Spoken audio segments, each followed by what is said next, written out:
pasan de las 4 de la tarde, seguimos aquí en el living y tenemos el gusto y el agrado de recibir a Hugo Achúgar, docente, escritor, crítico cultural, exdirector de cultura, un montón de cosas que realmente es un No gusto. necesita mucha No, presentación. pero tiene ahí en su haber un premio que se le va a otorgar, muy interesante. Está de estreno, digamos. Sí, es el Gran Premio Nacional a la Labor Intelectual 2024, que sé que te tiene muy contento.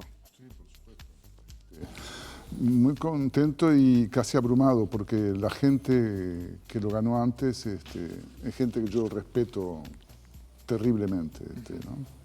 Desde Barrán, pasando por el Bocha Benavides, Gambini, que es un científico de primera, Circe Maya, Ida Vitale, ¿no? Es demasiado, todavía no me lo creo. Hoy decía, ¿no? Docente, escritor, crítico cultural, y vi por ahí que te gusta que en realidad, que te digan que en realidad sos un conjunto de todo. ¿Es así? Sí, por lo menos yo no separo, no son máscaras diferentes, es decir, soy uno. Tengo otras máscaras, pero digamos, con lo que tiene que ver con mi pasión por la cultura, la escritura, lo que tiene que ver con las artes, con la cultura popular en un sentido especial. Hay un programa que a mí me entusiasma mucho que se llama Usinas Culturales, donde la gente graba y demás. Y el año pasado, creo, cuando se hizo ¿se acuerdan ahí en la costa, en Montevideo, que vino, no me acuerdo cómo se llamaba, la Argentina, y habían como 20 mujeres que cantaron al aire libre? Sí. ¿No? ¿Te acordás? Que es muy Que vino revuelto. Lali. Exacto. Lali sí. Espósito. Está bien. Está. Una de las 12 o 15 que acompañaban a Lali era una chiquilina, una adolescente, que había empezado en una usina cultural a cantar. Surgida de allí. Surgida de allí. Entonces, cuando me enteré de eso me sentí... Ese tipo de cosas, que la gente que no pueda llegar, llegue, eso me pareció, siempre me atrajo. ¿Y cómo está nuestro país en ese sentido? Como generador de cultura, como democratizador de cultura, ¿cómo estamos a nivel de políticas de Estado para que eso no muera, ¿no? y se potencie? Bueno, hay algunos programas que por suerte se continuaron, como que estaba hablando de usinas, y como otros, los fondos concursables y otros más, que lo que es bueno pensar, o a mí me parece que es bueno pensar, que en algunas cosas se está construyendo una política de Estado. Es decir, no importa que cambie un gobierno u otro, hay ciertas cosas que se hacen en ese sentido que se continúan. Después, las dificultades que hay son dificultades que no se pueden solucionar de la noche a la mañana. Yo espero que en el futuro sí se haga, sobre todo lo que tiene que ver con la pobreza extrema infantil de los jóvenes, que no tienen... Hay una cosa que es común, quizás la audiencia lo haga o lo haya recibido, que es, sobre todo en gran parte de la clase media uruguaya, no quiero decir en todas, pero hay un hábito que es, a los niños, los padres le leen, ¿no? Sí. Y eso genera un hábito que después esos niños le leen a sus hijos. Eso, en este sector del que estaba hablando, no necesariamente ocurre, por razones obvias. De contexto, de prioridades. De prioridades, de capital cultural, de no tener esos hábitos. Claro. ¿No? Entonces, con esta ley que se acaba de aprobar de protección a la infancia, ¿no? Sí. Etcétera, tuvo un apoyo general, suprapartidario, quizás apoyar esa parte, ¿no? No solamente la económica. Pero nos cuesta ver a la cultura como un factor transformador, ¿no? A veces pensamos en lo monetario, que vaya si es importante, o lo netamente educativo de la instancia del salón de clase, que vaya si es importante, pero la cultura la vemos como un hobby, ¿no? Como una cosa, y eso termina siendo para algunos pocos. Por supuesto. Yo lo dije, no canso, lo dije hace muchos años y lo vuelvo a repetir. La cultura lamentablemente no está en la agenda de prácticamente el 90% de los políticos y las políticas. No lo ven como una prioridad cuando es algo que atraviesa todo. Salud mental, educación, formación de conciencias, apertura a las innovaciones, todo lo que necesitamos, ¿no? Exportación de talentos. ¿Es algo que se fue perdiendo o es algo que pasó siempre? Bueno, lo que pasa es que ahora se nota más. Aparecen otros atractivos. Otros atractivos y necesitamos acompañar los cambios, ¿no? Los cambios tecnológicos que están ocurriendo, que han ocurrido, son tremendos. Es decir, cómo le monitoreás el uso de la pantalla a los niños o a los jóvenes. Eso en las casas y en los ámbitos de enseñanza, ¿no? Sí. Y cómo convivimos con la revolución tecnológica. Eso es un tema que a mí me preocupa, me ha ocupado. Hace unos años hicimos yo trabajo todavía en la Universidad en el CUR, en Maldonado, hicimos unas jornadas de inteligencia artificial y cultura. Cómo las sinergias. Cómo conviven. Cómo conviven, ¿no? Y cuáles son los desafíos. Y si nos preguntábamos en el 2018, si estábamos preparados. Y la aceleración que hubo del 18 ahora es impresionante. Es impresionante. Y la respuesta era que no. No estaba preparado. Porque además hay procesos. 2007 fue cuando empezó Ceibal. Las generaciones ceibalitas o ceibalonas están recién entrando en el mercado de trabajo, ¿no? Claro. Las primeras. Empezando en el mundo adulto. Sí, empezando a entrar en el mundo adulto. Entonces, para evaluar el impacto que eso ha generado en nuestra sociedad, que era muy difícil de medir, eso no se mide en 2 años ni en 5, son procesos de mediano a largo plazo. Y creo que hay que apostar a eso, ¿no? A que vamos a salir de estas cosas mejores, pero pensando que no es así, de la noche a la mañana. Es decir, decirte que vas a arreglar las cosas en 2 años, no. Que los cambios transformadores generalmente no son de la noche a la mañana. No. Y ahí es que donde entra lo de las políticas de Estado que usted decía. Exacto. ¿No? ¿Alejo? No, lo he escuchado ya que hablamos un poco de política, lo he escuchado tanto del oficialismo actual como de la oposición, de que estamos ante una sociedad más violenta, una sociedad diferente, con menos convivencia menos convivencia que antes. Y se hace referencia a esta situación en particular a un punto que usted mencionaba, menos cultura, menos acceso a la cultura, y también la falta lo escuché el otro día, falta de presencia de libros en las casas. Sí. ¿Coincide con ese análisis que hacen? Sí. Ayer estuve en la Feria de San José en una mesa con la Casa de los Escritores, la directora del Sindicato de Bibliotecología, la presidenta de la Asociación de Profesores de Literatura, y hablábamos de estas cosas. Y yo contaba una anécdota que no es de ahora, que tiene que ver, por eso la pregunta si es de ahora o de antes. Sí. En 1970, fíjate, 71, yo era docente del Liceo Varela, que en ese entonces estaba en Constituyente y Jackson. Ahora hay edificios y edificios y edificios. Y un día le mandé a una muchacha leer el poema del mío Cid, que en esas épocas se enseñaba, ahora creo que no se enseña más. Entonces le dije, bueno, vamos a leer la primera parte, la partida, cuando el Cid se despide de la familia. Y como yo recién salía del IPA, tenía que hacerlo, como habían dicho, había que leerlo en castellano antiguo y en castellano moderno. Entonces el libro tenía, ¿no?, una página en castellano antiguo, en la otra... Claro. Y la muchacha viene a la semana y me dice, profesor, no entendí nada. ¿Cómo que no entendiste nada? No, pues yo leo acá y leo acá, es decir, leía en castellano antiguo. Y el otro. No tenía la tecnología de la lectura. Claro.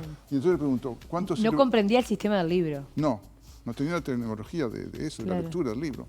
Entonces le pregunté, ¿cuántos libros hay en tu casa? Ninguno. ¿Y qué periódicos leen tus padres? Ninguno. Entonces, es decir, tenés que... Ese es un bache que ya existía, ¿tá?, que se intensificó con la introducción de la masividad de las nuevas tecnologías, etc. Y entonces eso es un tema, ¿no?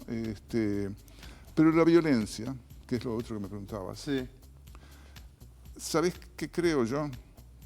Que hay un tipo de violencia, sí, por supuesto, que no estuvo, que se ha ido acrecentando.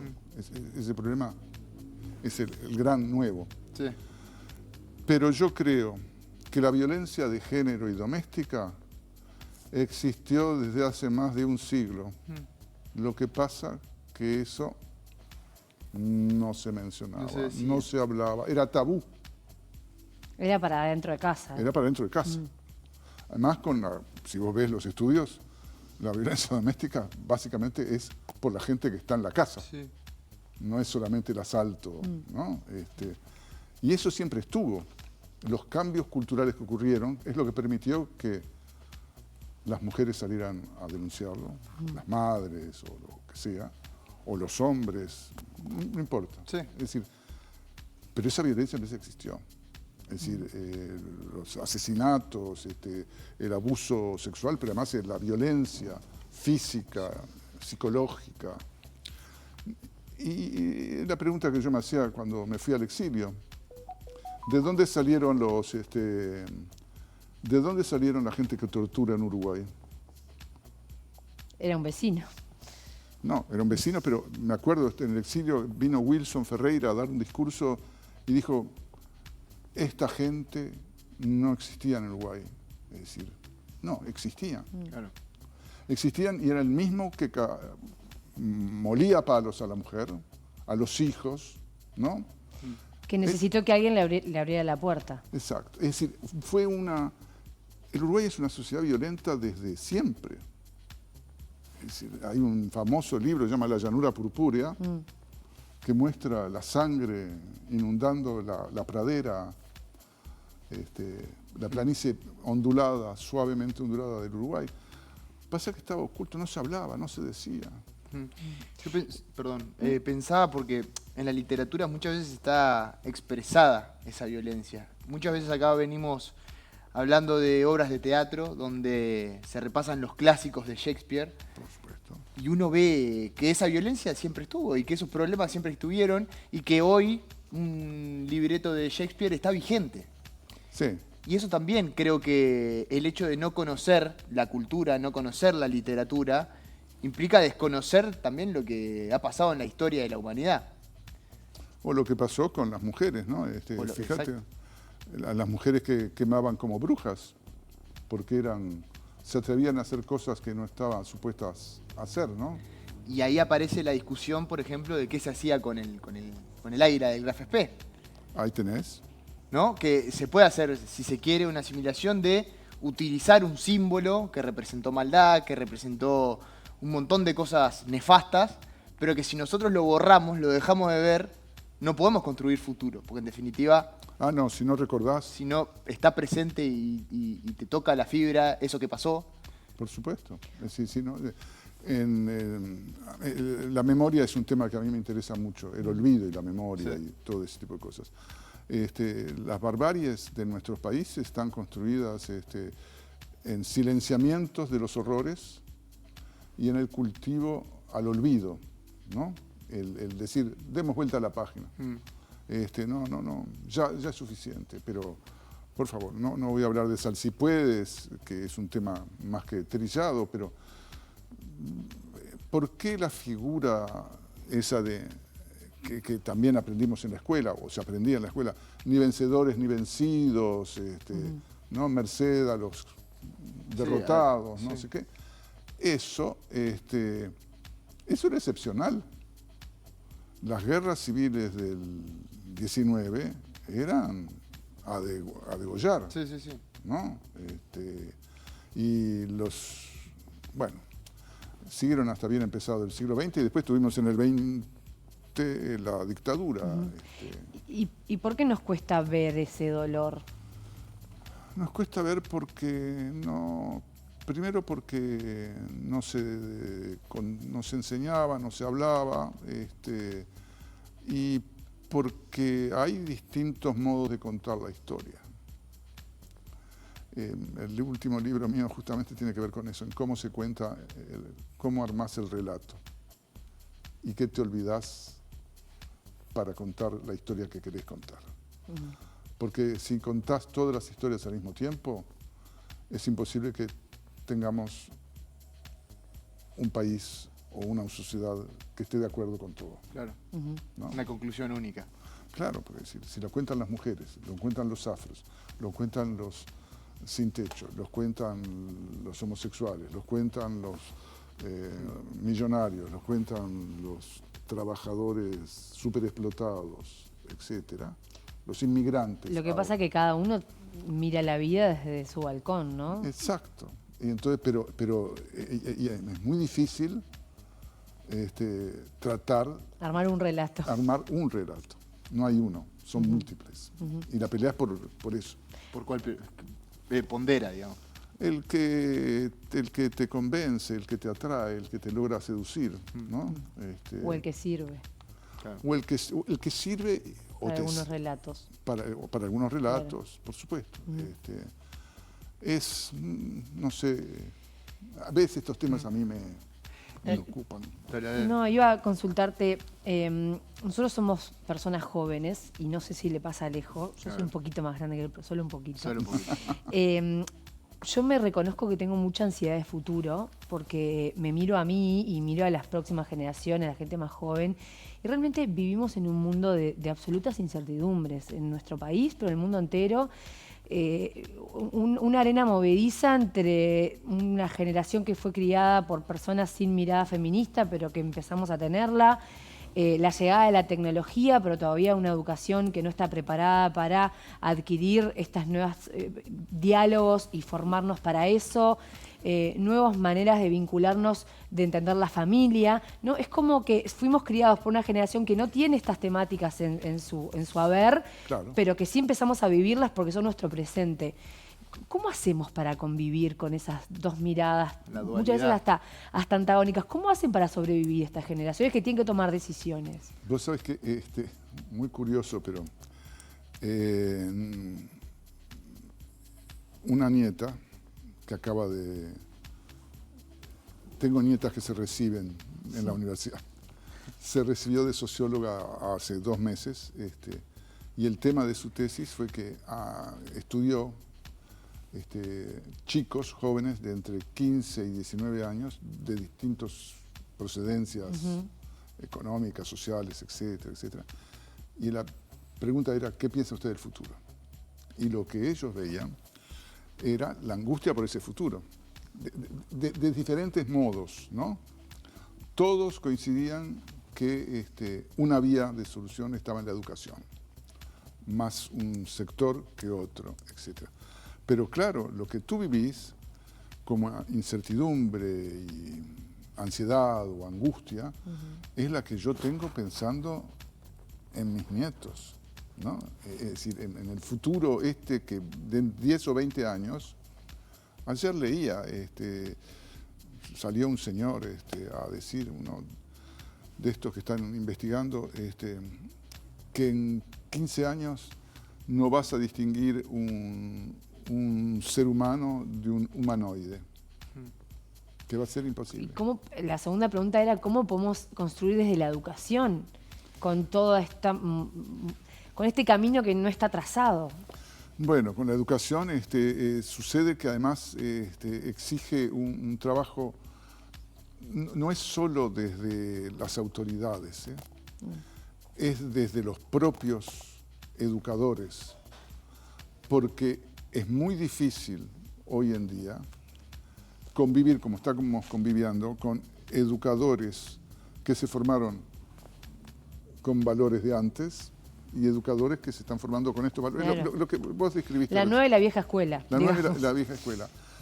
Y que tienen que reciclarse, ¿está? Y que tienen que empezar a no hacer cosas como las hicieron siempre, porque el mundo cambió. Está patas arriba y hay que ordenarlo, pero no lo ordenás ni reprimiendo. Hay un dato mínimo. Ayer o antes de ayer se suicidó un policía porque lo habían suspendido 2 días. Y la suspensión era porque tenía el pelo largo. Su jefe, irónicamente, él dijo, gracias jefe. Eso fue lo que dejó escrito al suicidarse.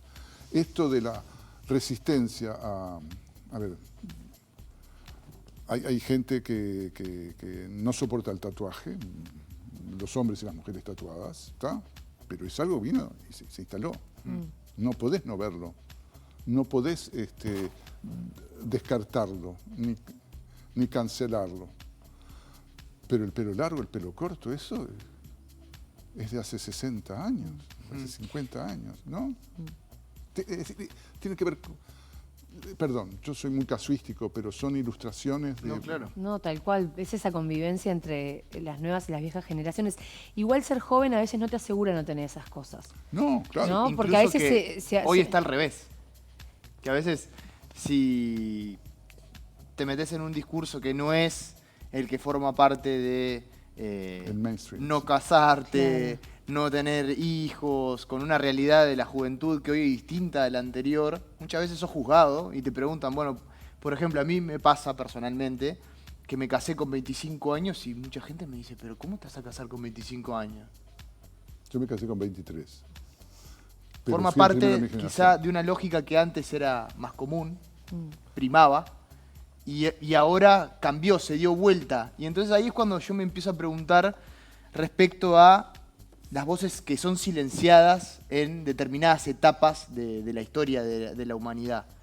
Ah, sí. Y ahí tenés, pero eso Pero- pasó siempre, ¿eh? Exacto. Y al mismo tiempo ahí se genera la complicación de que cuando algunas voces se callan, no es que se callan siempre, sino que más bien pasan por un radar que no se detecta, por miedo a ser cancelado.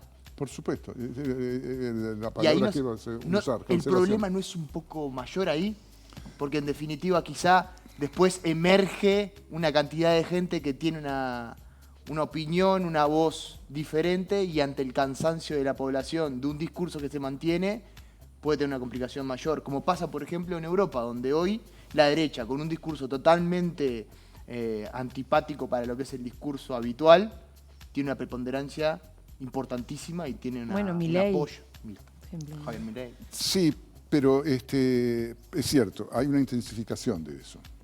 Pero cuidado, esto es la segunda vuelta de algo que ya vivimos. No lo vivieron ustedes, yo no lo viví, pero esta cancelación o esta prohibición y demás pasaba en Alemania, pasaba en Italia, pasaba en España. Es decir, muchos migrantes españoles vinieron a refugiarse a Uruguay por lo que estaba pasando allá, ¿no? Es decir, eso pasó hace un tiempo. Lo que pasa es que ahora quizás es distinto y es más fuerte, pero lo que me importa de lo que vos decís, yo te decía, cuando yo era adolescente o iba a la escuela, pasaba lo mismo. ¿Sabes qué? Te voy a decir una cosa, y hago striptease público. Yo soy uruguayísimo, me siento muy uruguayo, pero no tomo mate. ¿Sabés cómo me vino? Claro. ¿Cómo no tomas mate? Te ¿Cómo? decía. No, mi familia nunca tomó mate. Mi hermano de grande tomó mate. Y me casé con mi esposa, y nunca tomaban mate en la casa de ella. Entonces en casa mis hijos y mis hijas empezaron a tomar mate cuando fueron a la universidad o al... Claro. ¿Está? Quizás por una necesidad de integrarse. Pero los diferentes, yo soy... Eran ustedes. Era un diferente. Claro, date cuenta, éramos un grupo. Yo conocí a mi esposa cuando tenía 15 años, mi actual esposa. La única, va.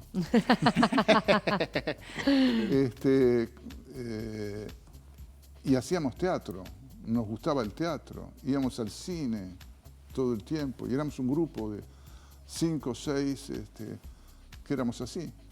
Y éramos vistos por el resto. Los raros. Los raros, ¿no? Porque nos gustaba ir a ver los estrenos y quedarnos a las 3 de la mañana discutiendo una película, cosas por el estilo. Cosa que bueno, el mundo cambió, por supuesto. ¿No? La vida es otra, lo sé. ¿Cómo se lleva con la mirada hacia la juventud, hablando de esto que decíamos de las nuevas y las viejas generaciones? Porque a veces hay como un dale palo a las nuevas generaciones que me parece a veces un tanto ingrato, ¿no? No les interesa nada, nada los mueve, no hay una fuerza, no hay nada por qué reclamar. Y yo veo que hay, pero otros temas que tal vez no son las agendas del círculo rojo o del adultocentrismo que hay en este país, pero tienen que ver con la ecología, que tiene que ver con las relaciones personales, con la salud mental. Hay otras agendas que parece que el mundo adulto no logra escuchar o estar atento. ¿Cómo te llevas con eso? No, me llevo bien, diferentes temas me llevo mejor o peor. Entre otras cosas, porque tengo una hija que es agroecologista, agrofeminista. No te queda otra que en el almuerzo escuchar. No. Hay veganas, puras, semi-vegetarianos, etcétera. Todas las opciones que todo querés, el esquema. Todo lo tenemos. Pero ¿sabes qué? Yo te voy a dar vuelta la pregunta. Yo estoy a favor de los jóvenes, por supuesto. Soy un docente, lo fui toda mi vida. Viví rodeado de jóvenes, sigo enseñando a jóvenes. Claro. ¿Está? Pero también hay una cancelación de los ancianos. Jóvenes hacia ancianos. No, pero ese dinosaurio, ¿qué me viene a decir a mí? Total. Y hubo un momento en que se escuchaba al abuelo o se escuchaba al que tenía experiencia porque había vivido y podría ayudar. No, y bueno, la conclusión es que cada generación inventa la pólvora otra vez o la rueda, ¿no? Es propio de la juventud, ¿no? Tenés que... Y eso va con... Y yo lo acepto, sí, tienen que inventar la rueda y tienen que hacer el parricidio, pero a veces se le va la mano a un lado y a otro y terminan tirando el agua de la bañera junto con el bebé, ¿no? No hay... Punto medio a veces. Hugo, ganador del Gran Premio Nacional a la Labor Intelectual 2024, Vaya galardón. Usted recién nombraba, cuando pasamos la entrevista, a algunos otros uruguayos que se le ha otorgado. Ahí veíamos en pantalla a Ida Vitale, por ejemplo. Sí. Imagino que cada uno de ellos habrá pensado qué le quiere dejar al país o al mundo, ¿no? Cuando uno trabaja tan fuertemente en estos temas y casi que es un militante por la cultura, tiene una vocación de servicio, una razón de ser, algo que lo mueve. ¿Qué te mueve a vos y cómo querés que te recuerden? Yo comenté que estuve en el exilio. Entonces, cuando me preguntaron, ¿por qué quisiste volver? Lo que yo ganaba en el exilio era la cuarta parte de lo que venía a ganar en Uruguay. Yo dije, yo vengo a devolver a mi país lo que aprendí, porque yo tengo la obligación de que mi país mejore, porque creo en mi país, porque creo que hay que tener hijos, más hijos, no esto que es doble ingreso sin niños, ¿no? Que es lo que está prevaleciendo. Hay que ponernos las pilas. Es la pasión por transmitir, por conectarme. Mira, cuando ingresé al IPA, Yo venía a hacer ciencias económicas, dije, no, contador no me interesa. Entonces voy a hacer literatura o filosofía, no sabía. Y decidí hacer literatura porque me pareció que me permitía eso, engancharme con los adolescentes que estaban en un momento lábil, en un momento de definiciones en múltiples sentidos. Y bueno, me interesa eso, incidir, no es adoctrinar, no es eso, es ayudarlos Aportar. a crecer. Me voy a permitir la licencia de hacerte un breve ping-pong de pregunta-respuesta, un cuestionario que tiene que ser con respuestas breves. Sí. ¿Ok? Así ya cerramos con esto de la nota. 3 segundos. Si pudiera decirle algo a Hugo de niño, te lo cruzás a Hugo de niño, ¿qué le decís? Aguantá, Hugo. ¿Qué lección, qué cosa aprendiste en el último tiempo? En que el que se calienta pierde. ¿Qué valor le das al tiempo? Wow, es enorme. Sí, vivo corriendo. ¿Qué es el éxito para vos? ¿Qué es el éxito para mí? El éxito es una enfermedad. La necesidad de ser reconocido, que te respeten, pienso que quizás es algo que no terminé de analizar en mi psicoanálisis. ¿Tu lugar en el mundo? Físico, sí. Uruguay. ¿Algún lugar de Uruguay? Algún lugar de Uruguay. Mi casa sea donde sea. Yo tengo la suerte de estar en Montevideo y en Maldonado porque trabajo en ambos lugares. Si tuvieras que dejar un consejo que te haya marcado en particular en tu vida, a lo largo de tu vida, ¿cuál sería? Que siempre se puede más. Hugo, muchas gracias por estos minutos. Un placer. Realmente muy linda charla. Gracias a ustedes. Un gustazo.